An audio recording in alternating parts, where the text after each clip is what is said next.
What's up, YouTube? For those of you who don't know me, my name is Tree, and if you've seen my channel intro video, then you know this channel is all about sharing my journey into creating my own animated series. In that journey, one of the first bridges I had to cross was how to find my art style or my animation style. For any of you who are new artists or animators, you know exactly what I mean. Every memorable artist or animated series has a specific style that stands out and makes them or it unique. Now, as an artist, this is something that we all want. I love when people tell me that they love my art style or animation and can easily tell when something was done by me. But in my mind, I'm constantly struggling to pull what's inside of my head out and share it with the world. When we think about some of the art and animation that we love the most, it all has that special something that draws us in. And when we create, we also want to draw in our own audience. I also feel that it's important to be somewhat versatile and be able to pull off multiple styles in the art world. This is especially true if you have a desire to work on different projects and be able to adapt to a style that may already exist.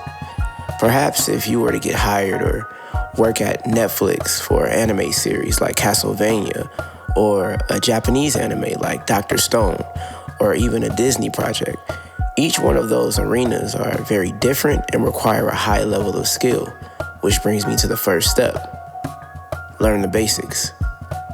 I know most people never like to hear this part, but it is an essential part to moving forward in art, especially in animation. I've taken courses that started me out drawing lines, circles, squares, and triangles, and I was admittedly annoyed at first and sometimes tried to skip ahead, but one day it just clicked. Everything is composed of these simple shapes, and the sooner I can control how these shapes exist in space and in perspective, I will be able to draw faster and even figure out how to make those shapes move in an animation. Now, while scouring YouTube for tutorials and tips, I came across a video that mentioned Richard Williams, who some of you may know as the animation director on Who Framed Roger Rabbit, which he won 2 Academy Awards for. Richard Williams is also author of the Animator Survival Kit, which also has an amazing app on the iPad, which not only goes over some of the basics, but it goes over the importance of figure drawing and teaches you animation along with visuals of what the animation should look like. Now, I highly recommend checking out the book or even looking into the app if you have the $35 to get the app for yourself and you're interested in animation. Now, for artists on a budget, I think there are a ton of channels out here that already teach how to draw the human body in its various parts. And one of my favorites is Proko's channel. Now, they have a wealth of information and guidance from different artists, which gives you the option to find someone that you resonate with, as everyone doesn't have this teaching style that will work for you. Everyone's different, we all learn different. Step 2, get inspired. As much as we'd like to believe that we are original, nothing truly is. Everything that we do in art is a copy. Even if you draw a person from imagination, the only reason you know how to do that was because you've actually seen people before. When you learn to draw trees, you go and try to use the language of lines to replicate the tree that you see. We are in like an infinite cycle of creation.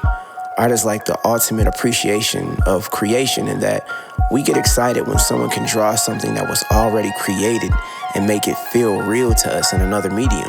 Step 3, make a list of your favorite artists. Go on Pinterest and gather a library of art images that inspire you or bring that magical feeling to you that you want to give to others. Another animator told me about this amazing website, Sakuga Booru, which allows you to go and study clips of animation from some of your favorite animated films and television series.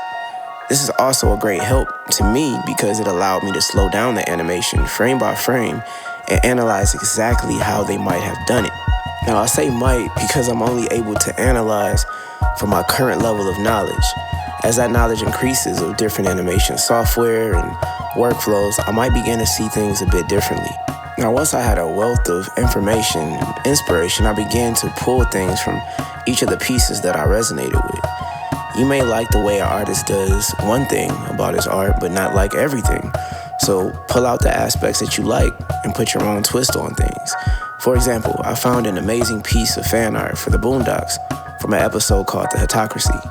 I'm a vector-based artist who has worked in Illustrator for most of my life, so I wanted to see how I could create a style like this in a vector medium.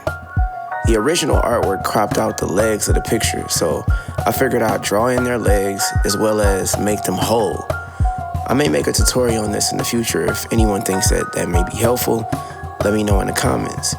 Now, redrawing someone's artwork is a great tool to get a glimpse into that artist's mind and see how they think. How do they interpret the face, hands, body, shading, approach color, so on and so forth.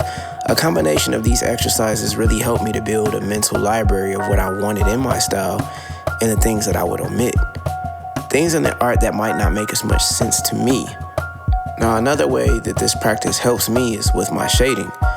So you could either have a ton of shading and highlights in a piece, or you can find the art and simplicity, which is what many animations and animators have to do with having to color so many different frames and make all of this move.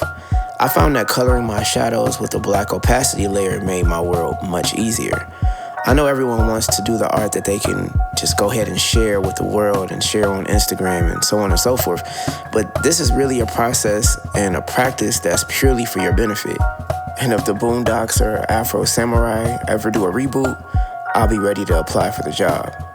Step 4, start creating. Take everything that we've just gone over, go within, reignite that good old imagination, and begin creating your own art. Remember, in life, we have the capacity to learn as long as we are alive. So engulf yourself into the world of art and animation that best suits you. I'm a different person every day in the respect that I learn something new that affects my next choice in life. Art and animation will be the same way. If this is something that you truly love, surround yourself by it. Live it. One of my favorite quotes from Jay-Z is, "People look at you strange, saying you changed, like you worked that hard to stay the same." Remember, you're doing this all for a reason. One last thing, simple but powerful piece of advice is to write your plan out. Like literally write it down with a pen, pencil, Sharpie, whatever. My friend Be Creative actually came by to help me organize a plan to design my NFTs. And when he did this, he was like, "Let's go to Staples. We need to get one of those big sticky notes." And at the time, I was like, I don't have any idea what you're talking about. But we went and we got the sheets.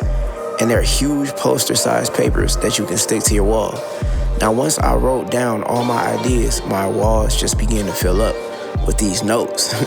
And I realized I was becoming not only my guide, but my own business plan. Every time I'm able to scratch something off that list, I feel like I'm that much more empowered, and it gives me the confidence and the momentum to move on to the next thing. I'm no longer living my day as a victim to what may happen in my day.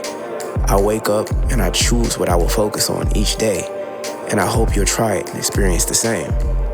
The biggest difference between being your own boss and working for a company is, at your day job, someone organizes the day for you, and you complete the task to keep that job and get paid.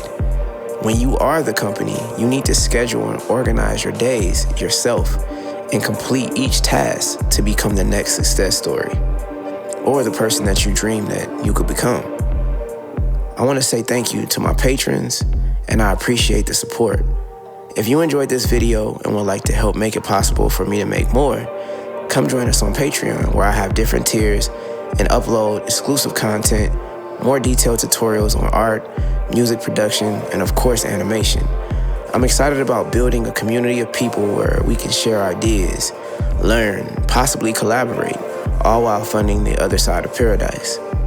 Until next time, and I hope you all enjoy the journey. Peace.